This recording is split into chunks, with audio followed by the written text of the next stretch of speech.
Rift Apart might be the perfect Platinum experience. Look how they mess with my boy.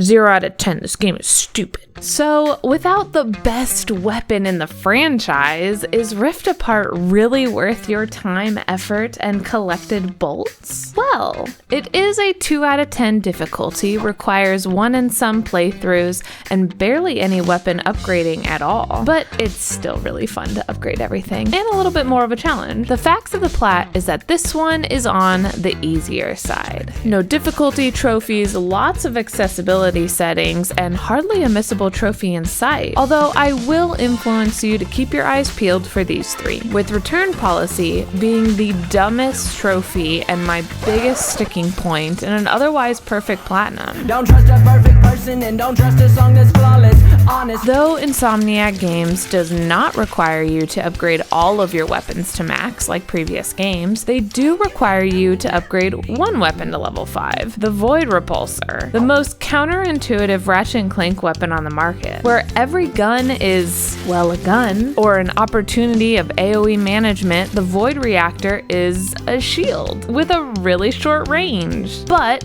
and this is very important, do not upgrade it with Radium, because it is not required and it makes it harder to pop the trophy in the end. Like I said, very counterintuitive. Not only to Ratchet and Clank fans, but to completionists. Die! Die! Die! Another loop for Ratchet and Clank fans is the lack of Ratchet in his own game. This really wasn't an issue for me. We've had so many stories with Ratchet and we've seen his conflict of being the only Lombax time and time again. Therefore, introducing a new character with, let's face it, a much better villain Can't anyone print instruction manuals anymore?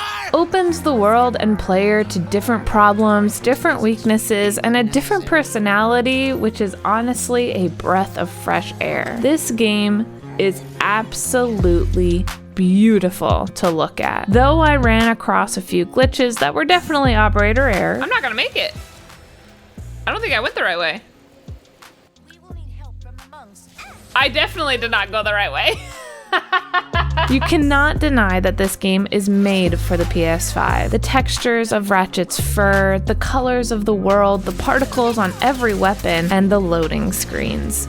Oh my goodness, the loading screens. Where Lego Star Wars was a flippin' pain, Ratchet and Clank is completely immersive. You seamlessly grapple from spot to spot on the map. Simply walk through pocket dimensions. And when you're done with a mission, you just teleport right back to your ship, which also makes collection cleanup easier upon revisiting. You know what else helps with collectibles? Hover boots and the Map-O-Matic that tells you where everything is. What?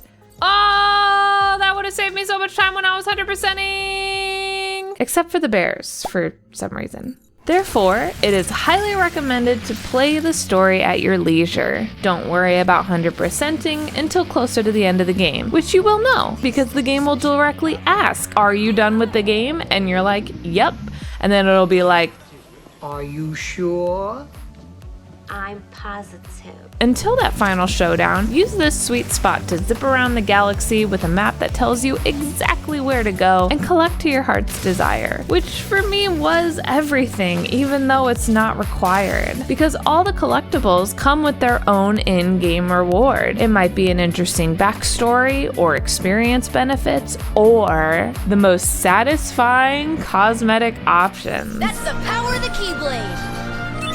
All of which makes the experience of 100%ing even more satisfying than trophy hunting. What? I'm saying I would rather kiss you than die. That's a compliment. The only hiccup in this game's enjoyment is the bizarre glitch minigames. They are very disorientating and visually overwhelming. And it's a very minor C-plot that doesn't amount to anything. When Rivet is learning how to trust again, and Ratchet is trying to reunite with Clank, it's really hard to care about some virus that has nothing to do with Nefarious. If you enjoy them, great. If you get flippin' dizzy, you can actually skip puzzle from the pause scene. Something I wish I knew before writing the review. Oh well, I live, you learn. Since this is a recent release and a fan favorite, the standard edition is available for $69.99 at the time of recording, with the digital deluxe edition for $79.99. With the roller coaster-like level design, lightning quick load screens, traversal ease, fun benefits to all collectibles, required or not, trophy titles that talk to my nerd soul, and characters that breathe new life into the franchise, this Platinum is practically perfect. So yeah, I'd say it's worth it. Because all of the collectibles, excuse me,